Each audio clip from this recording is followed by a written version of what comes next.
টাকা এমন একটা জিনিস যেটা পাওয়ার জন্য মানুষ নিজের জীবনটা উজাড় করে দেয়। মানুষ বলে যে টাকাই সব কিছু হয় না, কিন্তু সত্য তো এটাই যে বর্তমানে টাকা ছাড়া মানুষের কোনো অস্তিত্ব নেই। হাসপাতালে অসুস্থ মানুষটা জীবনে বাঁচা মরার সাথে লড়াই করে চলেছে, কিন্তু ডাক্তারের প্রথম কথা হলো যে আগে টাকা জমা করুন, তারপর চিকিৎসা হবে। স্কুলে পড়লে টাকা, কলেজে শিক্ষা নিতে গেলেও টাকা, আর চাকরিতে সম্মান টাকার কাছে হার মেনে যায়। কোথাও গেলে টাকাটার সবার আগে দরকার হয়।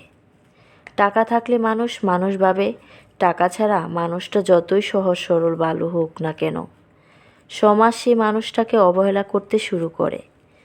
বাস্তবতা তো এটাই যে টাকা শুধু দরকারি হয় না, আজকাল মানুষের সব থেকে বেশি প্রয়োজনের জিনিস হয়ে উঠেছে।